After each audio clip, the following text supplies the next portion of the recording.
Hello, my name is Philip Smith and I am a specialist in design, an auctioneer, and one of the trustees of Courtbarn Museum of Craft and Design.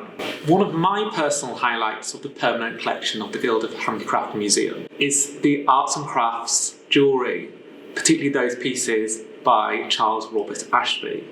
With the birth of the arts and crafts revival in the late 19th century, a movement concerned with simplicity, design and honesty, with the maker never too distinct from the object.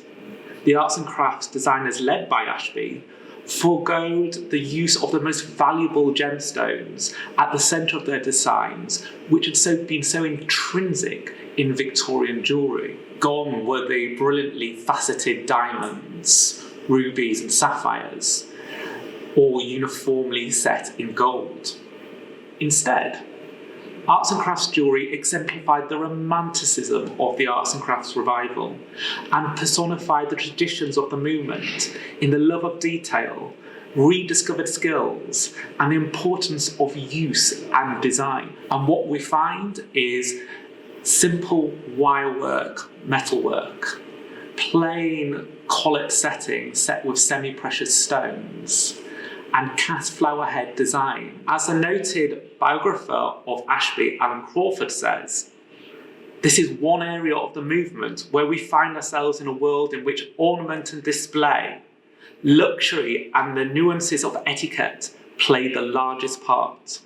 The principles and tastes that Ashby established became an important benchmark for all other arts and crafts jewellers, others adopting his values to create a whole range of arts and crafts styles. Gemstones are chosen for their aesthetic rather than their monetary value, particularly chosen for their colour and the hue.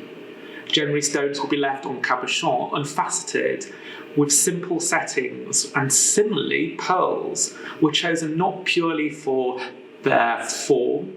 They could be asymmetric and they did not need to just be of their usual creamy colour we saw in the Victorian period.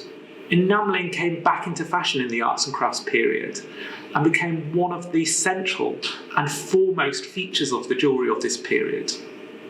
It could take a number of forms: Jean Pleve, Limoges, Cloisonné, and slightly less often plique jour, producing vibrant colours that craftsmen could work with and play off against each other and develop more elaborate designs, particularly pictorially. Here we have this wonderful arts and crafts pendant, circa 1910, that exemplifies many of the principles that Ashby espoused in arts and crafts jewellery. We see twisting, conjoining and intricate silverwork throughout to make it hang and flow with those flowing Edwardian dresses that were so much in fashion.